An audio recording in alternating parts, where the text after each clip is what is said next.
o livro de Atos, a meu modo de ver, né, é a restauração do reino de Deus sendo feita. Ela foi explicada muito bem, vamos dizer assim, por Jesus, né, no livro de Lucas. Aliás, não só no livro de Lucas, né, no Mateus, Marcos, Lucas e João, mas em todos os casos a restauração é por Jesus, através de Jesus. E eu falei João, mesmo embora todo mundo concordaria que João foi escrito até mesmo depois de Atos, né? Mas isso aí não tem problema quanto a isso. Mas não há dúvida que o livro de Atos é a restauração sendo feita pelos restaurados por Jesus, os apóstolos, vamos dizer assim, principalmente os apóstolos, né? Mas não são os únicos. É através deles que a restauração seria, vamos dizer assim, propagada, como nós já verificamos, né? Eles seriam testemunhas de Jesus em Jerusalém, Judeia, Samaria, até os confins da terra. Naturalmente, essa testemunha, a meu modo de ver, não só ocorreu pelas viagens deles. Eu estou dando o meu... Vamos ver quem é que está ligando aqui. Eu entendo que não só pelas viagens que eles fizeram, mas também pela... Mas também pelo fato que eles escreveram. Bem, não é que eles escreveram, eles são a fonte, através de Jesus, é claro, dos 27 livros do Novo Testamento, ok? Mas em todos os casos, em Atos, a gente nota a propagação da restauração, a meu modo de ver. Não há dúvida de que Jesus seria o restaurador do reino, porque toda a profecia lá do Velho Testamento a respeito de Jesus, certo?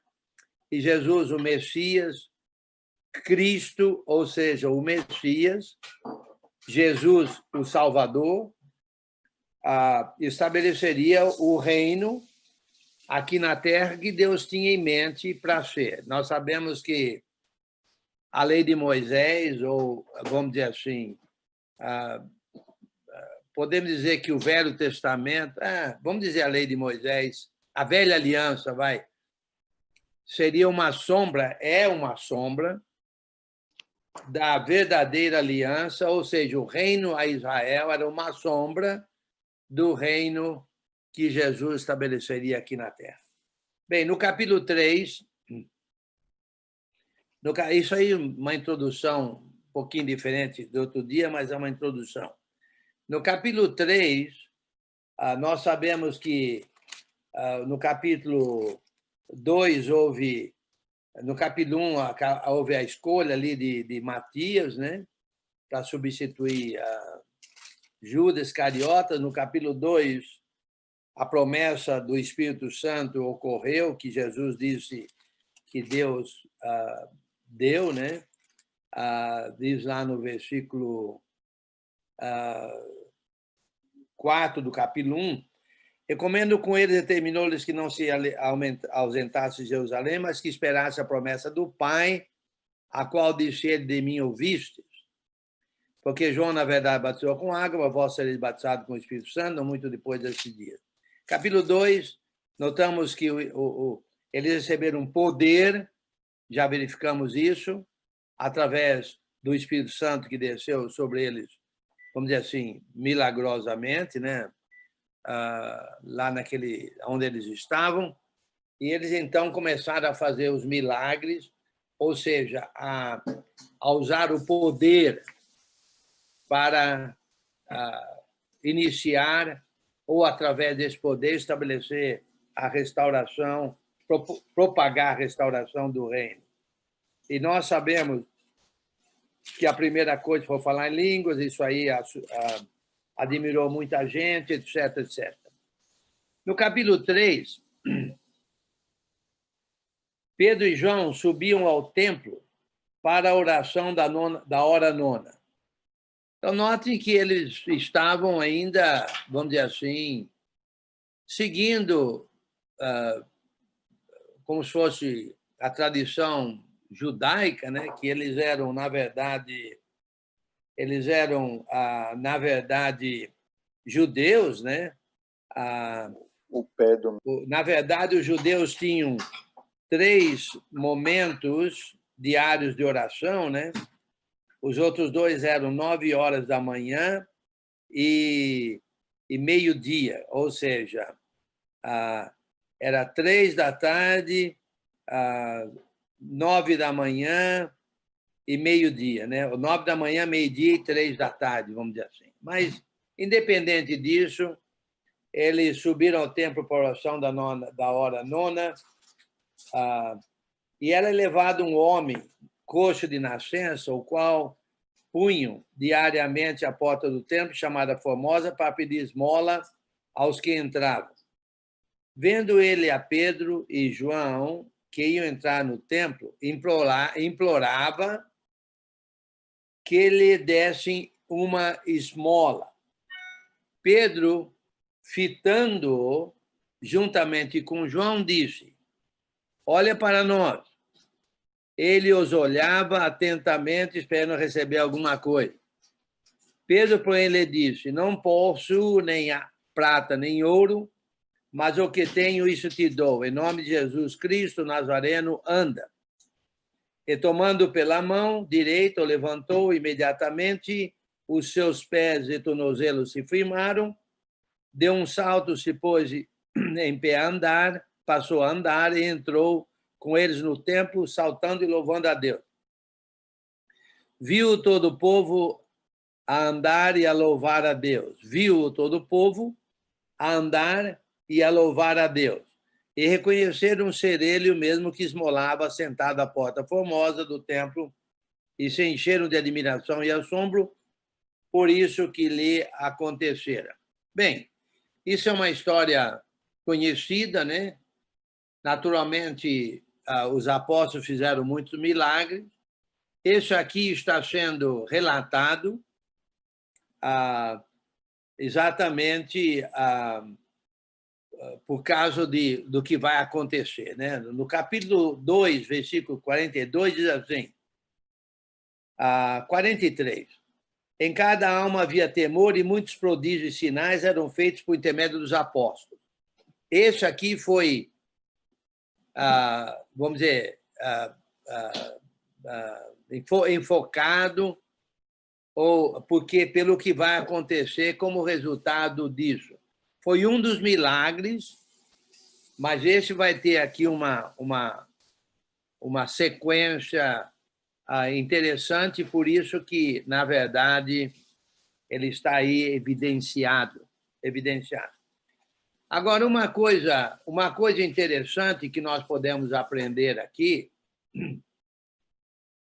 uma aplicação para nós sabemos que os apóstolos fizeram milagre, mas uma aplicação para nós aqui pode ser o versículo 6. Pedro, porém, lhe disse: não possuo nem prata nem ouro, mas o que tenho, isso te dou.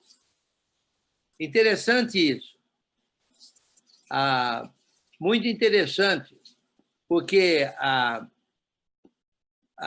às vezes a gente pensa que para a gente fazer o bem é preciso ter, vamos dizer assim, dinheiro ou muito dinheiro, né?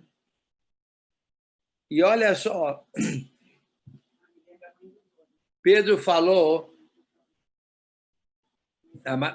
a Maria diz que faz lembrar de uma irmã que tinha lá em Bauru, que, né, não tinha muitos bens, mas ela...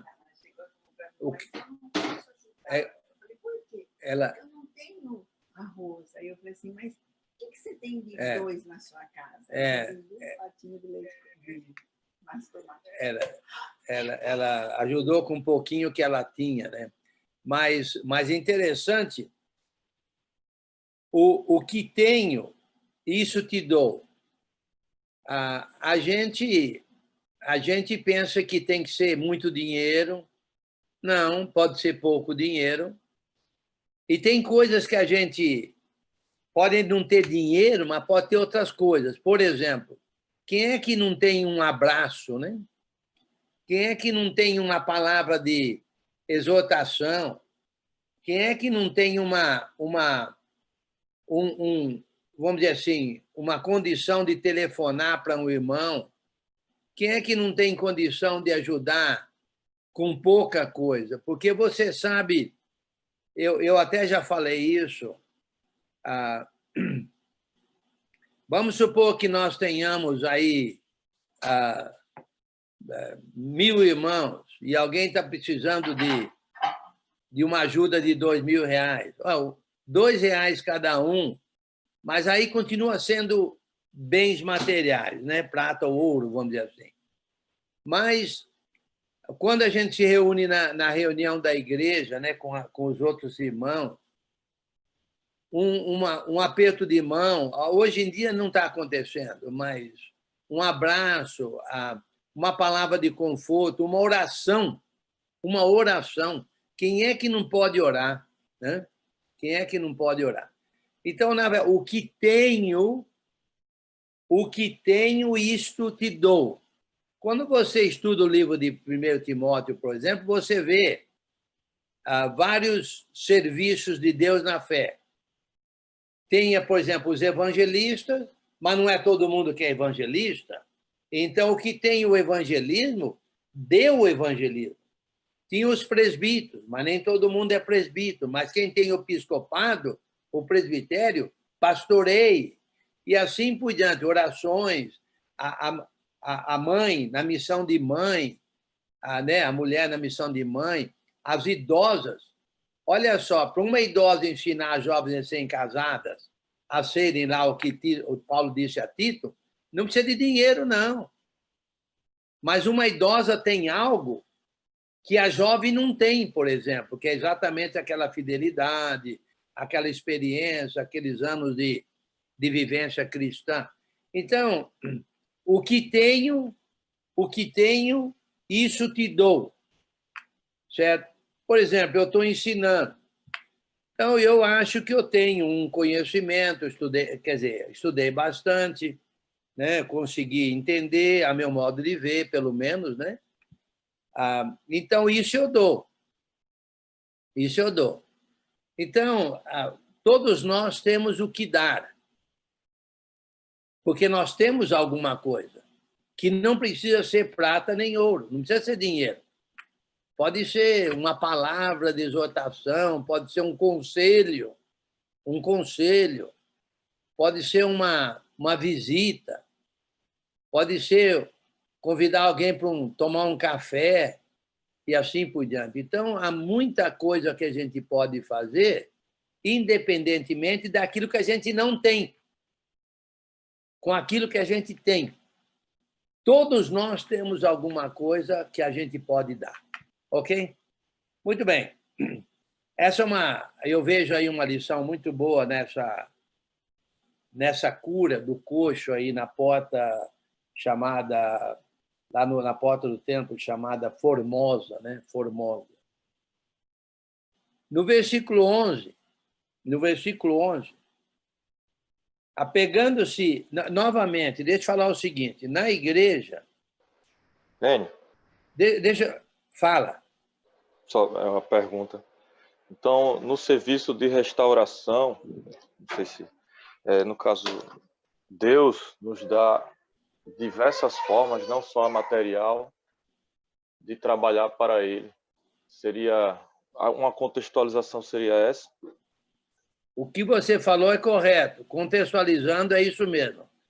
No reino restaurado a Israel, todo mundo tem como contribuir na edificação dos membros do reino, vamos dizer assim, né? na propagação, inclusive, do reino. Inclusive na propagação do reino. Porque você nota aqui que Pedro e João eram dois cristãos. Mas o coxo, eu creio que o coxo não era, não. Então, mesmo com relação àqueles que são de fora, tem como você poder ajudar, certo? Tem como contribuir de uma maneira ou outra. Como falei, uma palavra de evangelização não custa nada. Um elogio não custa nada, mesmo para com aqueles que não são da igreja, aqueles que não estão no reino. Mesmo para com esses, a gente tem como trabalhar na propagação do reino. Infelizmente, existe uma má ideia entre os irmãos de que eles querem concentrar todo o fazer em poucos, porque acha que aqueles têm condições, mas todos nós temos condições, certo? Todos nós podemos, o que temos, isso a gente dá. Mas, novamente, na igreja, olha, eu diria que, não sou profeta, não, mas eu diria que, geralmente, 10%, 15%, talvez no máximo 20% da Irmandade faz 80% do trabalho, vamos dizer assim. Ou 15% faz 85% do trabalho. Entendeu? Quando todos nós temos o que dar na igreja, para a Irmandade, na propagação do reino, da restauração, na propagação da restauração. Todos nós temos. É uma questão da gente se conscientizar de que a gente tem algo.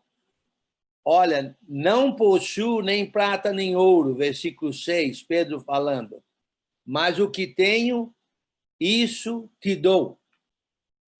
Isso te dou. Ok? Então, na verdade, todos nós precisamos nos conscientizar disso, certo? Ok, no versículo 11, muito bem aí, acho que foi o Vitor que falou, né? Muito bem, no versículo 11.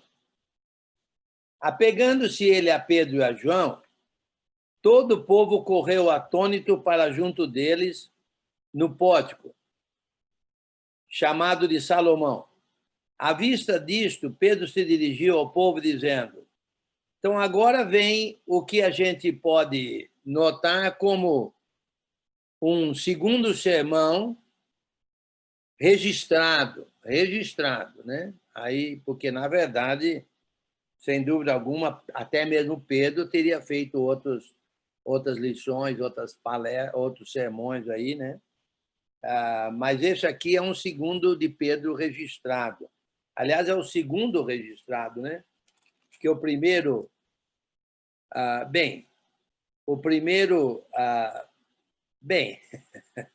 registrado. Porque lá no capítulo 1, no capítulo 2, deixa eu ver aqui onde é que eu estou aqui. No capítulo 2, versículo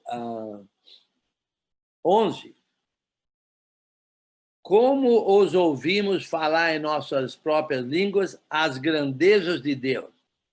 Bem, para mim, isso aí são pregações, na meu modo de ver, né? Mas aí por todo mundo, inclusive Pedro. Mas Pedro fez no capítulo 2 um sermão registrado, e no capítulo 3, vamos ver aqui um segundo sermão de Pedro registrado. Ok. Versículo 12 do 3. À vista disso, Pedro se dirigiu ao povo, dizendo, israelitas, por que vos maravilhais disto? Ou por que fitais os olhos em nós mesmos, como se pelo nosso próprio poder ou piedade o tivéssemos feito andar? o Deus de Abraão, de Isaque e de Jacó, o Deus de nossos pais, glorificou a seu servo Jesus, a quem vós traístes. Interessante, deixa eu fazer uma menção aqui que eu acho que é muito interessante, pelo menos eu acho, né? Pedro disse que Jesus era servo de Deus. Nós geralmente e corretamente chamamos Jesus de filho de Deus, né? Classificamos Jesus como filho de Deus. Mas olha Pedro dizendo que Jesus era servo de Deus, né? Em Atos capítulo 6, a gente nota que Jesus está a serviço de Deus como sempre esteve. Então seria servo de Deus, a meu modo de ver. É claro que ele é o filho de Deus, né? O Jesus. Ok. Muito bem.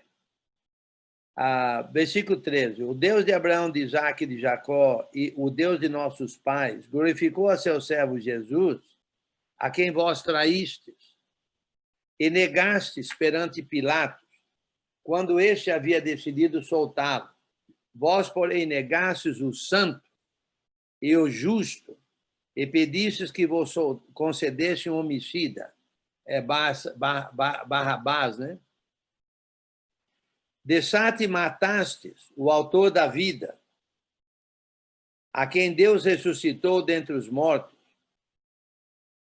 Autor da vida, a quem Deus ressuscitou dentre os mortos. Note quantas qualificações de Jesus aqui, né? Servo de Deus, o santo, o justo, autor da vida, né? Claro, Jesus é tudo isso e mais, né? que não está mencionado ainda. A quem Deus ressuscitou dentre os mortos, que nós somos testemunha. Pela fé em o nome de Jesus, é que esse mesmo nome fortaleceu a este homem, que agora vedes e conheceis. Sim, a fé que vem por meio de Jesus deu a este saúde perfeita na presença de todos vós. E agora, irmãos, eu sei que o fizestes por ignorância. É claro que essa fé aí seria a fé de Pedro, né? De Pedro, porque, na verdade, não vemos o homem demonstrando fé, né? Bem, pode ser que ele até tivesse ouvido falar dos milagres, etc, etc. Mas eu creio que não há dúvida que é a fé de Pedro, né, de Tiago, que eles pela fé em Jesus. Eles tinham poder milagroso, naturalmente pela fé em Jesus, porque eles eram apóstolos, etc, etc. Okay? Pela fé em o nome de Jesus é que esse mesmo nome fortaleceu a esse homem, que agora vez reconhecer. Sim, a fé que vem por meio de Jesus deu a existir saúde perfeita na presença de todos. Agora, irmãos, eu sei que o fizeste por ignorância, quer dizer, mataste Jesus por ignorância. Como também as vossas autoridades também mataram Jesus por ignorância. Ignorância mesmo. Mesmo se fosse maldade, seria ignorância. Porque se eles soubessem que Jesus era Deus, né, em forma humana, eles não iam matar Jesus. Mas foi ignorância mesmo. Mas Deus assim cumpriu o que dantes anunciara por boca de todos os profetas, que o seu Cristo havia de padecer. O seu Cristo, quer dizer, o seu Messias, o seu ungido, o seu profetizado, havia de padecer. Isso está lá no Velho Testamento. Aí você pode escrever um livro sobre as profecias sobre isso.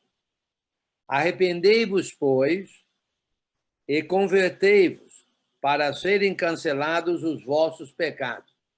Novamente, o pecado é o ponto fundamental na restauração do reino a Israel. É o ponto fundamental no reino de Deus aqui na Terra. Você não pode pertencer ao reino de Deus se você tiver pecado, porque o pecado não tem nenhuma comunhão com Deus. A treva não tem comunhão com a luz. Então, na verdade, você nota, Jesus já falou isso para os apóstolos e assim por diante. Não há dúvida que nós precisamos nos conscientizar de ficarmos livres de pecado, certo? De cometer pecado. E a gente comete pecados, né? É preciso tomar muito cuidado. Por exemplo, maledicência é pecado. E quantos irmãos falam mal de irmãos? Você sabe que os maledicentes não herdarão o reino de Deus? Tem os mentirosos, às vezes não é para ser assim, mas eu digo, uma mentira é pecado, certo? Então, nós precisamos de tomar cuidado para que a gente fique livre de pecado. Se a gente peca, vamos pedir perdão, nos arrepender, pedir perdão a Deus em Cristo, etc, etc, ok? Novamente, o pecado é o pecado que afasta o homem de Deus. Foi o pecado que afastou o homem de Adão e Eva de Deus, ok? Muito bem. E a lei de Moisés simplesmente mostrou a presença do pecado, né? Para todo mundo. Mostrou, né? Vamos dizer assim, engrandeceu, não é que engrandeceu, ela, como se fosse com uma lente de aumento, mostrou a presença de pecado na vida do homem. Arrependei-vos, versículo 19, pois, e convertei-vos para serem cancelados os vossos pecados, a fim de que da presença do Senhor venham tempos de refrigério e que envie ele o Cristo, que já vos foi designado Jesus. Ele está falando para não cristãos, ok? E que, para que venham tempos de refrigério. Os tempos de refrigério são os tempos de bênçãos, são os tempos longe das consequências do pecado, certo? O pecado, pelo menos consequências espirituais, né? Que são perdoados. E que envie ele o Cristo a esses pecadores, que é com quem ele estava falando, que já vos foi designado Jesus, Jesus o Salvador. Então, o Cristo, o Messias, o ungido, Jesus, o Salvador. A gente precisa tomar muito cuidado, a meu modo de ver, com o que eu chamo de enlatado, vamos dizer assim, de coisas enlatadas, né? Precisamos tomar muito cuidado com isso. Por exemplo, a gente fala muito de Jesus Cristo, certo? Mas quanta gente pode não saber que é o Salvador prometido, o Salvador Messias, o Salvador ungido, entendeu? A gente fala Jesus, Jesus, Jesus. Espera aí, nós estamos falando do Salvador. Jesus quer dizer Salvador. Cristo quer dizer Messias, certo? Então, a igreja de Cristo é a igreja do Messias. A igreja de Jesus Cristo é a igreja do Salvador, Messias, ungido, etc.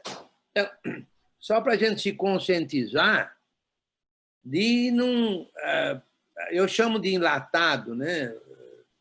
É como se fosse uma coisa tradição. Precisa tomar cuidado com isso, né? Jesus, Jesus, sim, Salvador, o Salvador. Muito bem. Versículo 21. Ao qual Jesus, né, o Salvador, ao qual é necessário que o céu receba até os tempos da restauração de todas as coisas, de que Deus falou por boca dos seus santos profetas desde a antiguidade. Novamente, quem é Jesus? o restaurador, nesse caso de todas as coisas. Eu creio que a nossa sabedoria, a nossa visão, o nosso entendimento, a meu modo de ver, é claro, é muito limitado. Glorioso vai ser o dia em que a gente vai entender a grandeza de Jesus Cristo e a soberania, a majestade de Deus, certo? Como filhos, nós vamos poder nos aproximar dele. Agora não dá nem para a gente pegar perto, como aconteceu lá com os judeus, né? Vamos dizer assim. Porque ele é tão grandioso que agora a gente até ficaria, talvez até com medo, né? Vamos dizer assim, devido à grandeza dele. Não é para dizer que somos filhos, mas a grandeza de Jesus é além da nossa imaginação. Ele é restaurador de todas as coisas. Todas as coisas. Certo? Ele que vai unir, vai restaurar tudo, né? Ele é o salvador de tudo aquilo que é errado, vamos dizer assim. Certo? Está dizendo aqui de todas as coisas que Deus falou por boca dos seus santos profetas desde a antiguidade. Disse, na verdade, Moisés: o Senhor Deus vos suscitará dentre vossos irmãos um profeta semelhante a mim, a ele ouvireis em tudo quanto vos disser. É claro que Moisés estava se referindo a Jesus. Acontecerá que toda alma que não ouvir a esse profeta será exterminada do meio do povo. E todos os profetas, a começar com Samuel, assim como todos quando depois falaram, também anunciaram esses dias. Vós sois os filhos dos profetas e da aliança que Deus estabeleceu com vossos pais, dizendo a Abraão: na tua descendência serão abençoadas todas as nações da terra. Quer dizer, nós somos filhos dos profetas e da aliança que Deus estabeleceu com vossos pais. Por exemplo, quando Deus chamou Abraão, disse: em ti serão benditas todas as famílias da terra, todas as nações da terra. E nós estamos entre essas famílias, ou a descendência, né? Na tua descendência serão abençoadas todas as nações da terra. Eu entendo que Paulo disse que essa descendência é Jesus, mas, né? Mas na descendência, ou seja, em Jesus, seriam abençoadas todas as nações da terra. Então, nós somos abençoados, nós somos famílias abençoadas, na promessa que Deus fez a Abraão. Abraão, o primeiro patriarca, né? O povo de Deus, vamos dizer assim, começou com Abraão, né? Vamos dizer assim, o fundador da nação judaica, né? Vamos dizer assim. E depois tiveram os outros patriarcas, né? Versículo 26. Tendo Deus ressuscitado o seu servo, enviou-o primeiramente a vós outros para vos abençoar. Primeiramente a vós outros, os judeus, para vos abençoar. No sentido de que cada um se aparte das suas perversidades. Olha, meus irmãos, eu não sei se eu estou me deixando claro ou não, me fazendo claro ou não. Eu já falei várias vezes, eu não sei se eu estou sendo bem entendido ou não, mas, a meu modo de ver, o cristianismo tem sido substituído por igrejismo. Hoje só se fala em igreja, se fala em atividades da igreja, se fala em estabelecer igreja, se fala em etc. Ir na igreja, na minha igreja, na sua igreja, e os denominacionais falam a minha igreja, né? Tem aí milhares de igrejas. Mas e Jesus Cristo, como é que está nisso tudo? Além disso, não só Jesus Cristo, mas e se apartar das perversidades, e se afastar do pecado. Será que nós estamos conscientes, enfocados em pregar, em ensinar que os irmãos, ou o povo em geral, também não irmãos, se afastem de suas perversidades? Por exemplo, a gente vai conversar com um não cristão, a ideia, eu não estou sendo crítico, não, eu quero só conscientizar vocês do que eu estou pensando. Se eu estiver enganado, não tem problema não precisa concordar. Mas, geralmente, o mundo religioso quer levar a pessoa para a igreja dele. Quando a gente vai atrás de um pecador, a primeira coisa que a gente está pensando talvez é: vem para a minha igreja, vem para a igreja, vem para a igreja, vem para a igreja. Espera aí.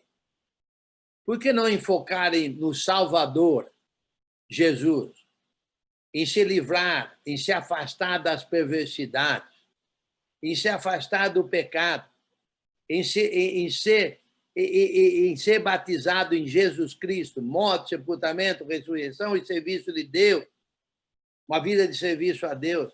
Por que não tentar motivar o pecador a se entregar a Deus, certo? A seguir Jesus Cristo, a se livrar da maldade, do pecado, da perversidade, de mudar de vida por completo, morrer e nascer de novo, se tornar uma nova criatura, se tornar filho de Deus? A consequência disso seria a igreja. Mas a gente coloca a carroça na frente do boi, quando devia colocar o boi na frente da carroça, ou o cavalo, seja lá, né? Então, parece que a gente está dando uma distorcida, certo? Quando a gente vai atrás de um irmão que a gente considera infiel, meu irmão, faz tempo que você não aparece, a gente não tem visto você na igreja, meu irmão, você precisa voltar para a igreja. Meu amigo, precisamos de levar ele a Jesus. Meu amigo, você precisa de se entregar a Jesus de corpo e alma, você precisa reconhecer que você está longe de Cristo, longe de Deus. Se você continuar numa vida em pecado, você vai para o inferno, você está rejeitando Cristo Jesus, o Messias Salvador, você está rejeitando o plano de Deus de salvação desde a fundação do mundo, você não quer ser filho de Deus, você quer ser amaldiçoado. Aí vai fazer a pessoa pensar. Aí pode cair a ficha, né? Fala. Que isso é porque muitos irmãos estão preocupados de fazer uma faculdade espiritual. Mais alto aí, mais perto, por favor. Você não acha que muitos irmãos, não estão preocupados em fazer uma faculdade como com Jesus, como os apóstolos fizeram? Por isso que a gente está focando no igrejismo e não no cristianismo? É verdade. Mas, olha, você está falando os 2 anos aí, né? Que a faculdade aí dos professores dos apóstolos. Meu amigo, como seria bom estar naquele estudo de 2 anos lá, né? Aprendendo com os apóstolos de Jesus. E note que eles seriam testemunhas de Jesus em Jerusalém, Judeia, Samaria, até os confins da terra. Não é propagação de igreja, é propagação do Salvador. Novamente, igreja é uma consequência Ok, novamente, preste bem atenção. Não estou dizendo que igreja não é importante, hein? Preste bem atenção. O que eu estou dizendo é o fundamento da igreja. Igreja é uma consequência do convertido a Jesus Cristo, entendeu? E a igreja é composta, na sua teoria, de pessoas livres de perversidade, pessoas livres de pecado, pessoas que constituem uma família, vamos dizer assim, um corpo em que um ajuda todos e todos ajudam um, aí é a igreja. Mas isso é uma consequência, certo? E não a causa. A causa, certo? Novamente, não me interpretem errado, porque a igreja é importante, é importantíssimo, mas a igreja é o resultado da salvação, o resultado da liberdade das perversidades. Igreja é um grupo composto daqueles que têm Jesus como o Salvador, o Messias Salvador, o prometido Salvador, e é aquele que é o cabeça da igreja. Certo? Aí eu vou parar por aqui, porque a lição pode ir longe, mas eu quero que você entenda o que eu comecei a falar tudo isso, é de que nós precisamos de ajudar os irmãos, ou os não irmãos, né? Os que não são cristãos, a entenderem que as perversidades, o pecado, afasta eles de Deus. O irmão pecador não está na restauração do reino a Israel. Porque para haver restauração, é preciso haver remissão de pecado, é preciso haver o perdão de pecados, é preciso haver a conscientização de que nós devemos ficar livres, devemos fazer o possível para ficar livre de pecar. E olha, pois é, maledicência. Maledicência é um pecado, os maledicentes não herdarão o reino de Deus. Bem, chega, deixa em frente aqui. Capítulo 4. Estou pregando quando devia estar ensinando, né? Ué, por que não chupar a cana e assobiar ao mesmo tempo? Né? Vamos lá. Capítulo 4. Falavam eles ainda ao povo, o segundo sermão registrado, a meu modo de ver, quando sobrevieram os sacerdotes, o capitão do templo e os saduceus. Lembra dos saduceus? Os saduceus, lá em capítulo 23, versículo 8, de Atos mesmo, você pode escrever um livro sobre os saduceus, aliás, já tem livros escritos sobre eles, né, sem dúvida alguma. Em 23, Atos 23, versículo 8, diz assim: pois os saduceus declaram não haver ressurreição, nem anjo, nem espírito, ao passo que os fariseus admitem todas essas coisas. Dois grupos completamente opostos, mas se uniram contra Jesus. Né? Eles uniram as forças contra Jesus. Olha o tal negócio. Como que é? Inimigo do meu inimigo se torna meu amigo, por aí, né? Acho que é meu maior amigo, sei lá, por aí. Mas vamos lá.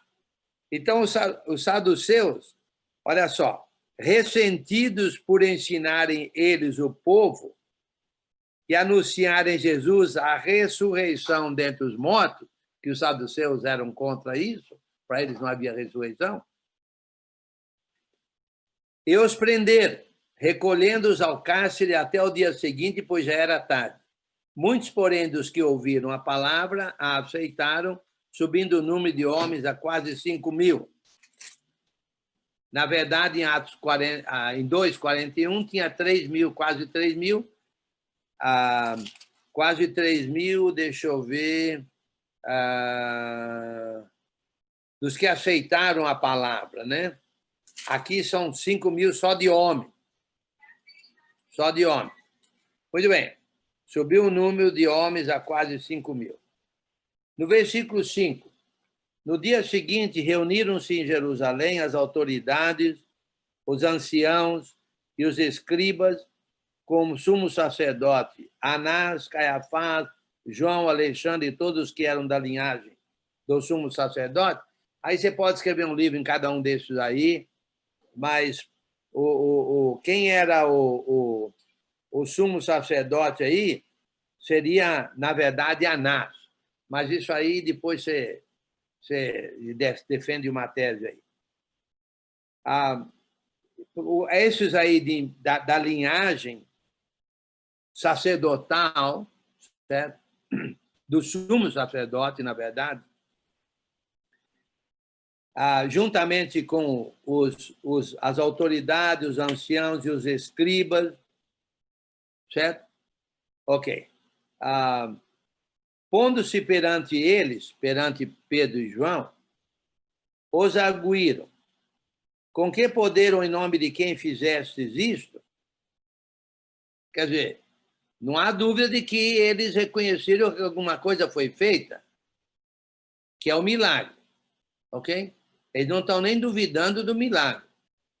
Com que autoridade vocês fizeram esse milagre?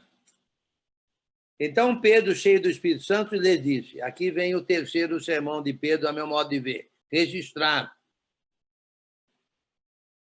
Autoridades do povo e anciãos, visto que hoje somos interrogados a propósito do benefício feito a um homem enfermo e do modo por que foi curado, tomai conhecimento vós todos e todo o povo de Israel de que em nome de Jesus Cristo Nazareno, a quem vós crucificastes, e a quem Deus ressuscitou dentre os mortos, sim, em seu nome, é que este está curado perante vós. Esse Jesus é pedra rejeitada por vós, os construtores. Novamente, Jesus é... Deixa eu ler de novo. Esse Jesus é pedra rejeitada por vós, os construtores, a qual se tornou pedra angular. Angular da restauração. Angular do reino restaurado. Angular do reino que Deus estabeleceu aqui através do próprio Jesus. Ele é a pedra angular. Pelo que eu entendo de pedra angular, é uma pedra como se fosse uma pedra fundamental, uma pedra baseada na qual toda a construção é feita. Ok? É o parâmetro. É o parâmetro da construção. Não se usa isso hoje em dia. A meu modo de ver, não se usa isso hoje em dia, mas assim que era, né, as construções, a meu modo de ver, eu só sei de um prédio hoje em dia que foi construído baseado numa pedra angular, e não é no Brasil nem aqui nos Estados Unidos. Pelo que eu lembro. E não há salvação em nenhum outro. Salvação do quê? De pecador. De pecado. Olha, se eu tivesse algum conselho para dar hoje a cristãos, a nós cristãos, a vocês e a mim mesmo, pense em algum pecado que você tem e tente, se arrependa, né? Peça perdão a Deus, corrija, se alguma coisa que pode fazer, algum erro que você pode corrigir, certo? Corrija, assim por diante. Novamente, a meu modo de ver, isso aí é a pedra angular. Quer dizer, Jesus é quem perdoa o pecado. Né? Jesus é a pedra angular. Ok? E porque ela é a pedra angular, Não há salvação em nenhum outro, porque abaixo do céu não existe nenhum outro nome dado entre os homens, pelo qual importa que sejamos salvos, novamente, salvos de nossos pecados. Ao ver a intrepidez de Pedro e João, sabendo que eram homens iletrados e incultos, galileus, admiraram-se e reconheceram que haviam eles estado com Jesus. Que Jesus era, sem dúvida alguma, reconhecido como, pelo menos como profeta, né, por alguns, como mestre, certo? Sem dúvida alguma, como mestre. Ok? Muito bem. Claro que ele é o Salvador, mas naquela época ali, no mínimo, reconheciam Jesus como um mestre, ok? Muito bem. E, naturalmente, o mestre dos mestres, nós sabemos disso. Vendo, versículo 14, com eles o homem que fora curado, nada tinham que dizer ao contrário. E, mandando-os sair do sinédrio, consultavam entre si, dizendo: que faremos com estes homens?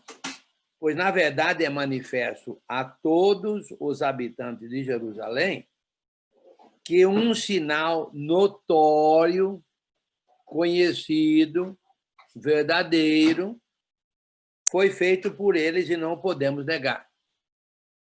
Mas, para que não haja maior divulgação entre o povo, não sei por que eles eram contra, né?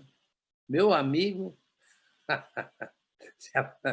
se aparecer alguém aqui que faz um milagre desse tipo aí, a primeira coisa que eu ia pegar é pegar na mão dele e falar: por favor, acabe com esse vírus. Eu não ia impedir dele fazer milagres, não.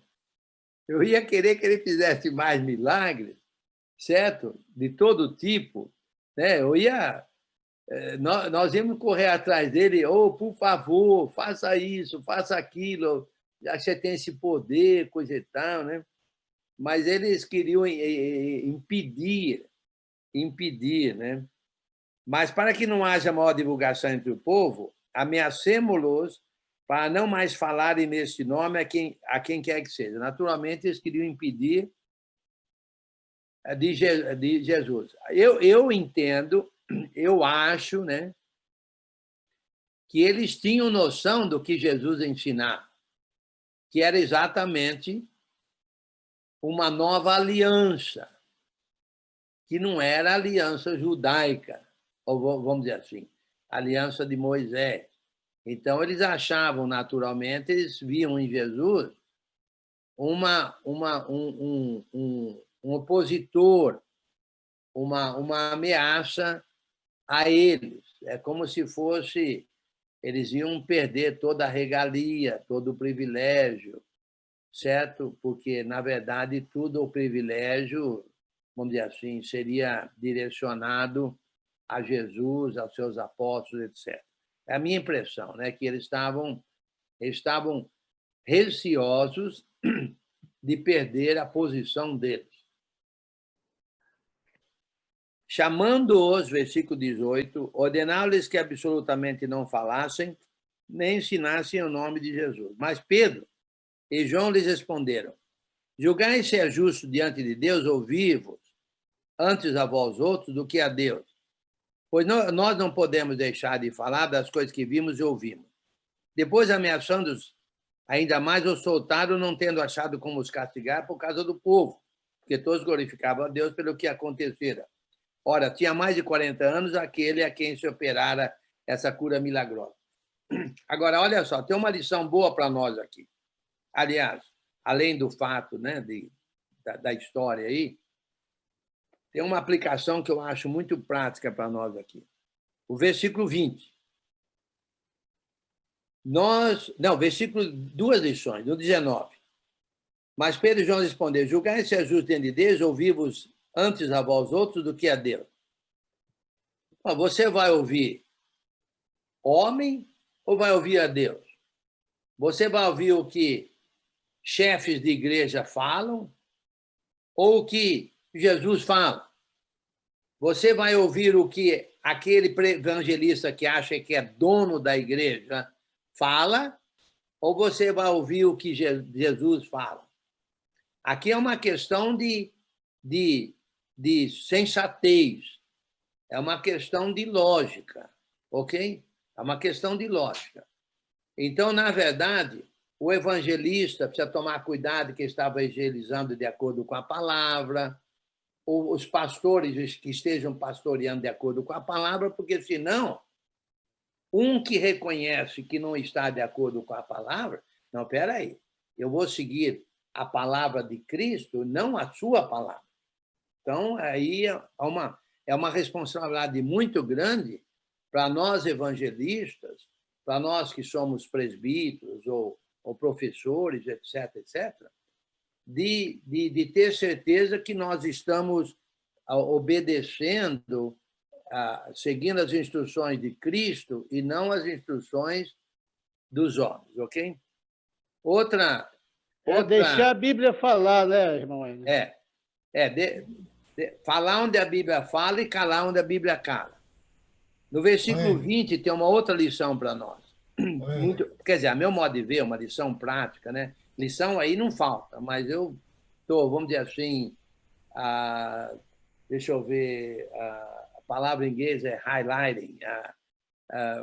Me ajuda aí alguém aí. Eu estou tentando evidenciar algumas aplicações que eu acho que são bem evidentes, vamos dizer assim, ok? Muito bem. Oi. Versículo 20. Oi. Hello? Versículo 20. Oi, Hello? como a gente pode identificar quais são as características de um dominador que está querendo mandar na igreja? Não estou escutando, hein? Quais seriam as evidências de um dominador? Ainda não escutei. Tá ligado, tá? Alguém que Quais escutou aí, seriam fala as para mim. evidências de um dominador? Sim, sim. Tem os dominadores da igreja, sim, sim. Isso é bíblico. Como identificar? Ok, como identificar? É só verificar se ele está agindo dentro dos ensinos de Jesus. Você lembra, João teve um problema com um tal de Diótrefes, lembra disso? É só comparar, é uma questão de comparar, é uma questão de ver, espera aí, o que você está falando, o que você está fazendo é o que Jesus falou, o que a palavra diz. E agora, mas por outro lado, presta bem atenção, deixa eu fazer a segunda aplicação e ligar com a primeira. A segunda aplicação é o versículo 20. Pois nós não podemos deixar de falar das coisas que vimos e ouvimos.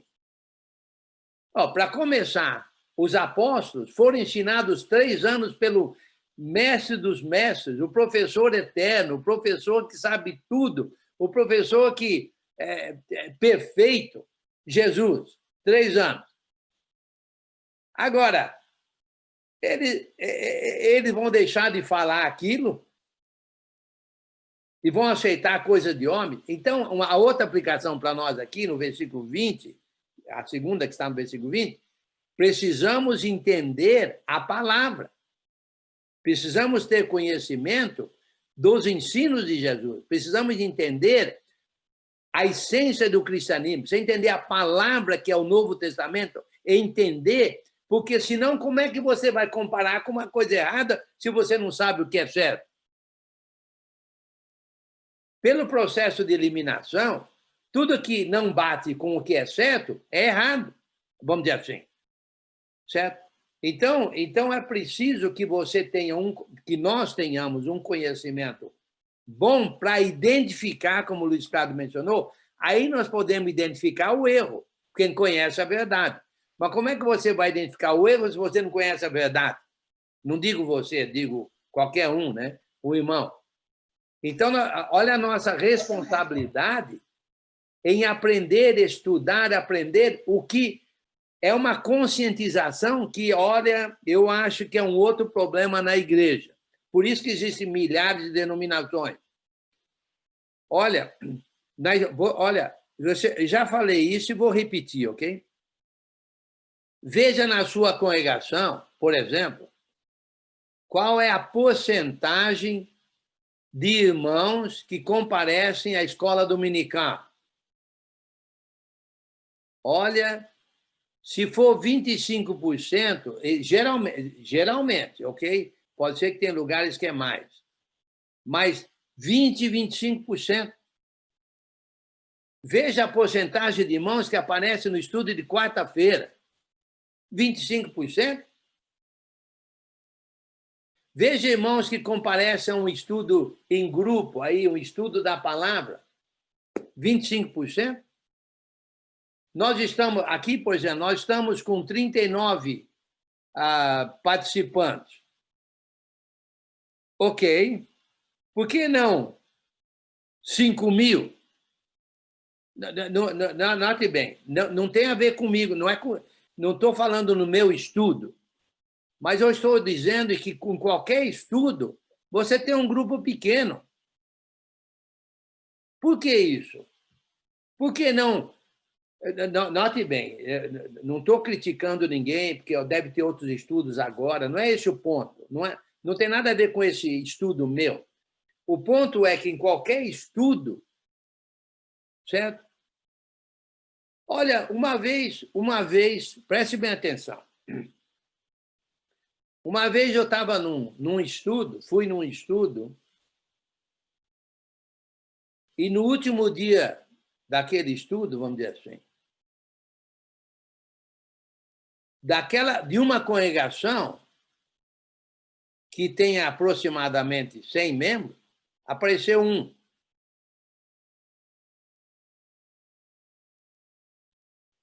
Certo? Eu acho que entenderam errado, talvez que não era para eles, era para outros, porque tinha outros envolvidos, coisa e tal, coisa e tal. Mas, independente disso, se você tem uma oportunidade de estudo, a gente precisa pegar para aprender mais. Porque não é fácil a gente entender as Escrituras. Então, mas se tem alguém que está ensinando, que a gente acha que tem um conhecimento, que está ensinando há muito tempo, que estudou bastante, devemos aproveitar as oportunidades, seja quem for. Porque você deve saber quem é que tem um conhecimento bom ou não tem um conhecimento bom, né? Mas todo estudo da palavra, um estudo sólido, devemos aproveitar a oportunidade, mas não aproveitamos. Estou errado nisso ou estou certo? Na escola dominical de vocês, aí onde vocês moram, estou errado ou estou certo? A porcentagem é maior? Não. Eu sei de um local onde a porcentagem era aproximadamente 85%. Mas é uma exceção. Alguém chegava lá, ficava assustado. Pô, mas hoje é quarta-feira, vocês têm quase toda a igreja aqui. Na escola dominical, o pessoal ficava assustado. Nossa, que presença boa na escola dominical. E, por outro lado, eu sei de outros lugares que, na hora da escola dominical, praticamente 70%, 80% vai embora. E aí? Fala aí. Você não acha que... Eu estou entendendo o que você está falando, está corretíssimo mesmo. Eu acho que 20% ainda é muito. Média 5%, e olhe lá. Você não acredita, na minha opinião, eu acredito que é uma falta de uma administração mais rigorosa, espiritual, do dirigente da igreja, de manifestar e incentivar as pessoas, porque às vezes você dá um aviso, olha, amanhã tem um aviso assim, sem sangue, vamos dizer, um aviso por avisar. Então, incentivar mais os irmãos, enfim, fazer um trabalho administrativo como o mundo faz numa empresa privada, vamos dizer, empresa privada do mundo, as pessoas vão lá e dizem que tem que ser feito assim. Será se o cristianismo, nossa igreja, a igreja de Cristo, não teria que ter uma outra postura, uma outra característica nesse sentido? Olha, eu eu vou concordar e vou discordar. Eu vou concordar e vou discordar. Alguém mencionou aí Colossenses 3,16, diz assim: habite ricamente em vós a palavra de Cristo, instruí-vos e aconselhai-vos mutuamente em toda sabedoria. Ok. Olha, o irmão Azemar, eu concordo, eu vou concordar e discordar. Pelo seguinte, a responsabilidade do restaurado é crescer na restauração. É uma responsabilidade individual de cada cristão querer aprender mais e mais a palavra de Deus, a palavra da salvação, a palavra abençoada, a palavra que ajuda ele, a palavra que leva ele para o céu. Ele precisa de se conscientizar que é responsabilidade dele.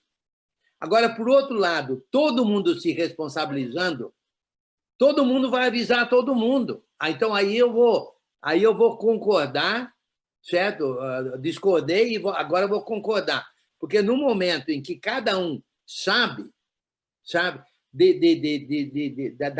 da grandeza, do valor da palavra, todo mundo vai motivar todo mundo a participar dos estudos. Porque, na verdade, mas às vezes, olha,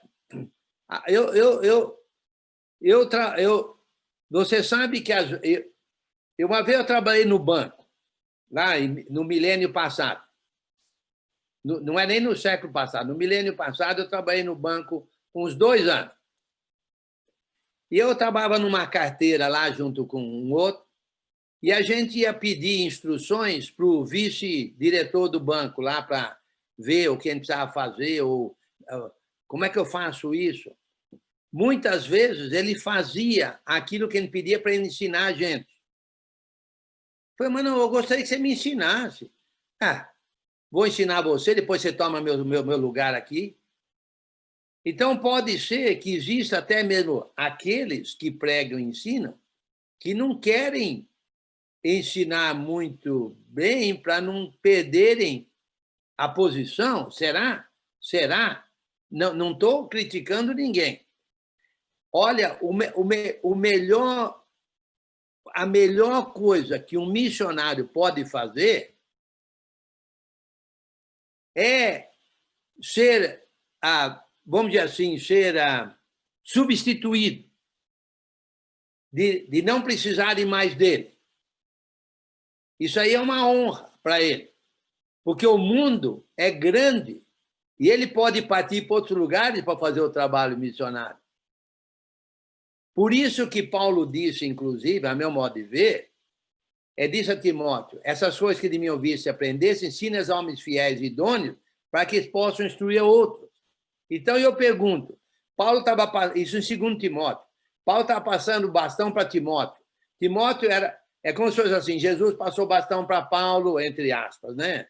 É claro que passou para outros, e tem o Espírito Santo envolvido, etc.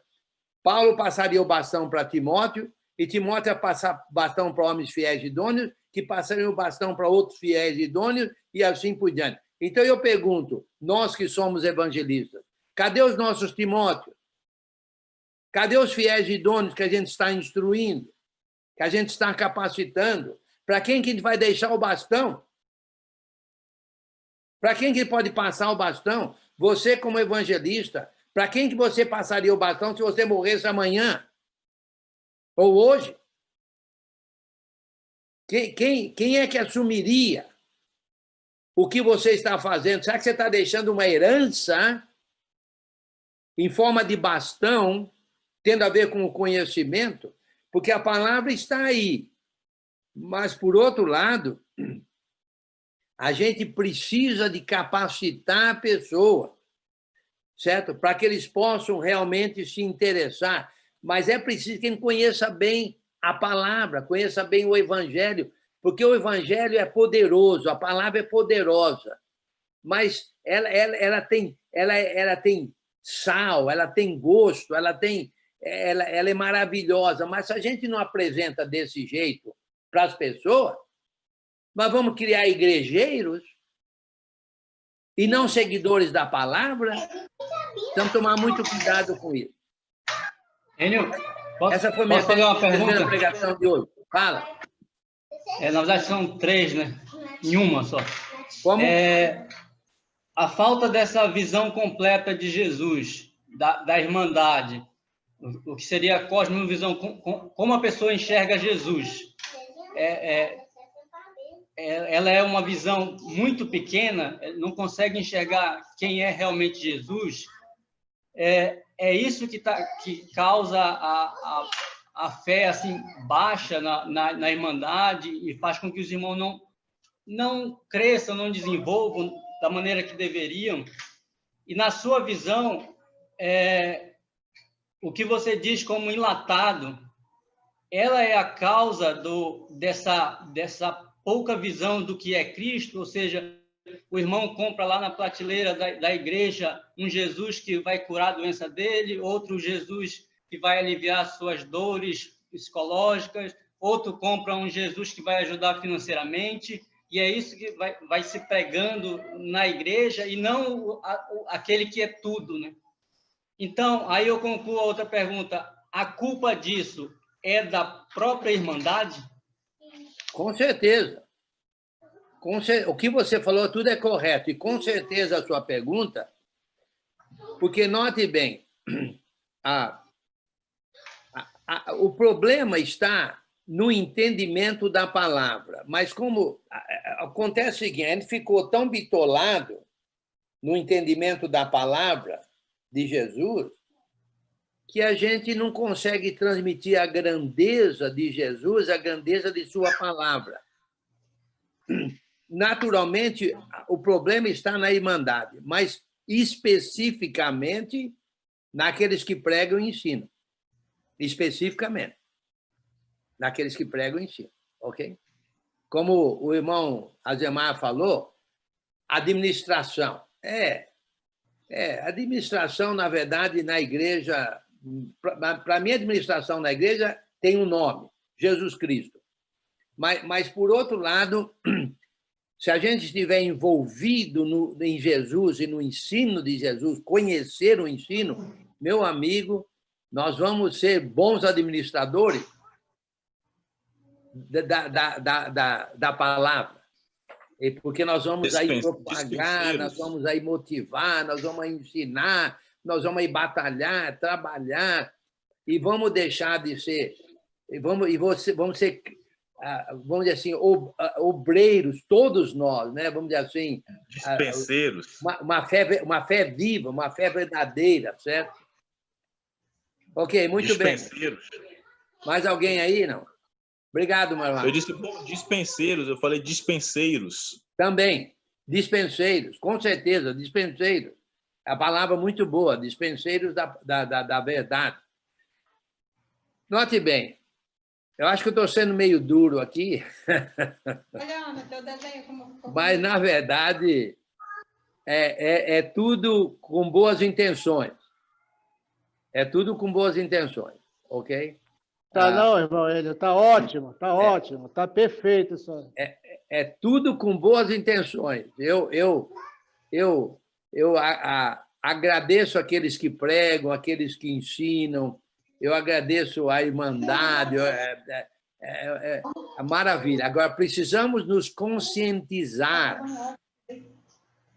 do conhecimento sólido, verdadeiro, profundo da palavra. Não, olha bem, não é algo que acontece de dia para noite, ou de noite para dia, ok? Você vê a gente falando, certo?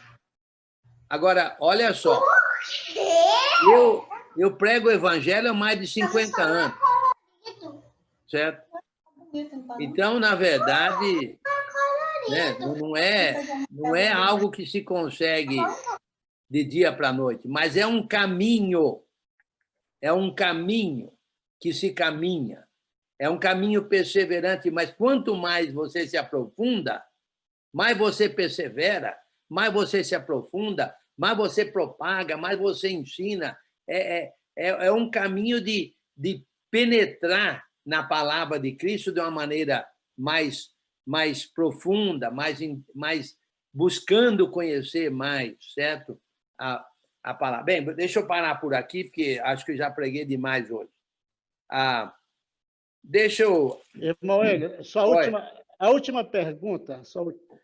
Eu gostaria que eu tenho uma dúvida aqui com relação a capítulo 3, versículo 6, quando Pedro, porém, lhe disse: não possuo nem prata nem ouro, mas o que eu tenho, isso te dou. Em nome de Jesus Cristo Nazareno, anda.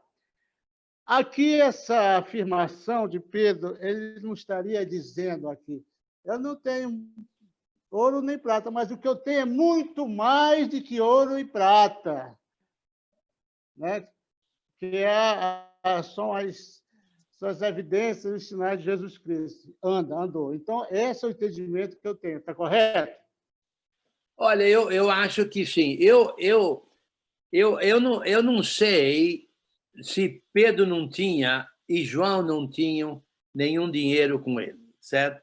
Eu não sei disso. Ele está falando que não possuía nem prata nem ouro, mas o que tenho, isso te dou. Eu tenho a impressão que ele reconhecia que o que ele tinha era bem mais valioso do que o ouro e a prata e curou o homem. Agora, eu não sei se ele não deu nenhuma esmola para o homem, porque, na verdade, se ele tivesse dado uma esmola, eu acho que ele não teria, vamos dizer assim, usado o grande poder que ele tinha, certo? Em outras palavras, vamos supor que a gente é um pregador e a gente vai pregar o evangelho para uma pessoa que está necessitada. Olha, eu posso te ajudar um pouco aqui financeiramente, mas eu vou te dar algo que realmente vai modificar a sua vida por completo, que é o evangelho de Jesus Cristo. Então, eu concordo plenamente com o que você falou. Eu não entendo que Pedro e João eram paupérrimos em termos de dinheiro. Eu não entendo assim. Certo? Mas, na verdade, eu creio que se eles dessem um dinheiro ali para o homem, para o mendigo ali, né? O paralítico, o coxo, eu acho que eles não teriam dado, vamos dizer assim, o máximo que eles poderiam fazer para ajudar o coxo, que é a fé poderosa, a fé de milagre, de curar o homem, certo? Porque todos nós temos algum pouco de prata e ouro, quer dizer, não necessariamente prata e ouro, mas nós temos algum real, né, no bolso, alguma coisa no banco, alguma coisa. Mas nós temos algo que é de muito maior valor, certo? Que é o de propagar o evangelho salvador de Jesus Cristo, né? E eu creio que nós precisamos fazer uso disso. Mas note bem o poder que Pedro tinha. Nós não temos o poder milagroso, mas nós temos o poder da palavra. A palavra é poderosa, mas temos que apresentá-la poderosamente, que eu acho que é uma falha nossa. Nós precisamos de nos aprofundar mais no conhecimento da palavra. Muito bem, mais alguma pergunta? Eliane. Oi. E isso pode acontecer com a gente, né? É uma boa aplicação, porque muitas das vezes a gente se preocupa com a carne e esquece do espírito da pessoa, né? E a pessoa vai embora da carne. E é uma boa para a nossa vida hoje. Né? Sim, sim. É verdade. Nós vamos se preocupar com a parte espiritual, né? Porque, na verdade, agora vou ser um pouquinho meio filosófico aqui, não sei se adianta ou não, mas você sabe que o dinheiro que nós temos não é nosso, né? Nós não temos nada. Nós não temos nada. Meu amigo, você morre e você não leva nada. Nada. Você pode ter um dinheiro aí na sua casa escondido debaixo do colchão, vem um ladrão, leva embora, e você não tem mais aquele dinheiro. Você tem um carro aí, dá um PT nele aí, e você não tem mais carro, e assim por diante. Então, na verdade, né, você tem uma casa, dá aí um tufão aí, derruba a sua casa. Mas você vai embora, quando você morre, você não leva nada. Mas você leva uma coisa, aquilo que tem grande valor, o que eu tenho, o que é que nós temos? A salvação. O que é que nós temos? O poder da palavra. O que é que nós temos? O evangelho. O que é que nós temos? A vida, a herança, a promessa da vida eterna. Então, vamos dar isso que é nosso. Lembra lá em Lucas 16? Lucas 16 fala sobre isso. Ô, Enio. Alô? Enio, tá me ouvindo? Não quer dizer que nós não devemos deixar de ajudar materialmente, ok? Não quer dizer isso. Isso aqui, eu acho que não é isso que está ensinando aqui, não. Mas está ensinando que nós devemos dar aquilo que realmente nós temos, que é a palavra. Então, vamos ajudar materialmente? Sim, mas vamos principalmente visar o ensino, o apoio espiritual, a propagação do evangelho, porque, como você falou, pelo interior, as pessoas podem se sentir abandonadas, né? Sem apoio nenhum, porque é longe, é difícil, são poucos irmãos, mas são irmãos, né, que necessitam do apoio da gente, né? Também material, mas principalmente o apoio espiritual, que é aquele tesouro que tem valor para toda a eternidade, né? Isso nós temos. Isso nós temos.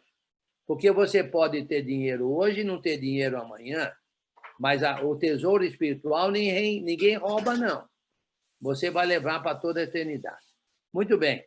Vamos, se alguém tem mais alguma pergunta, porque nós vamos... Eu tenho, Enio, então, com base nisso, nós poderíamos dizer que nós não temos nada nesse mundo, né?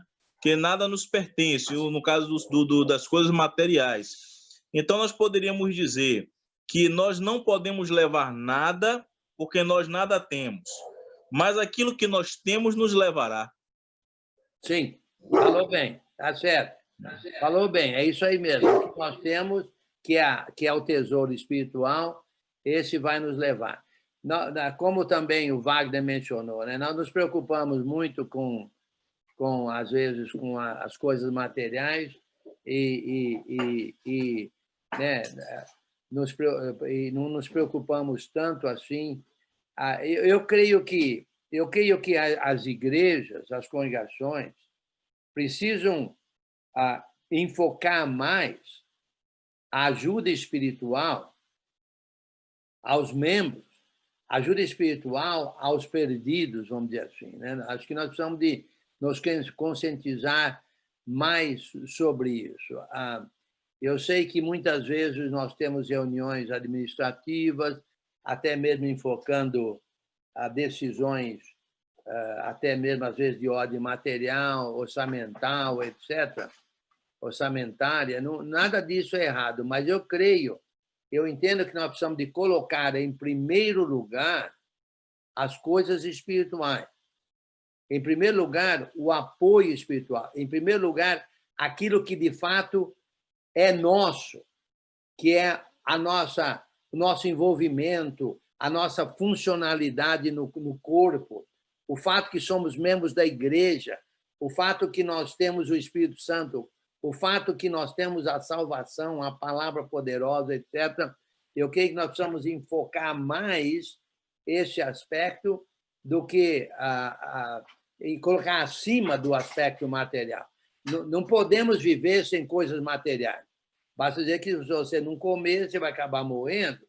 E precisamos de um apoio material, mas aquilo que tem valor, aquilo que é realmente nosso, é a nossa espiritualidade.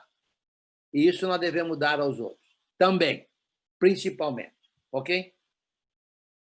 Não estou dizendo que igreja não é importante. O que eu estou dizendo é que muita gente não entende o que é igreja. Segundo, não estou dizendo que bens materiais não são importantes. São importantes. Mas tem uma importância maior aí, que é o tesouro espiritual. Então, se tiver alguma dúvida, depois pode perguntar na próxima aula, que é semana que vem, ou então mandar um zap para mim. Eu pensei que não fosse terminar o capítulo 4, mas é um capítulo longo. O 5 também é longo. Vamos dizer assim, tudo bem, não tem problema. Nós temos tempo aí, enquanto a pandemia dura, nós temos aí tempo para ficar estudando online. E talvez até depois da pandemia, ele possa programar aí estudos online de uma maneira ou outra, né?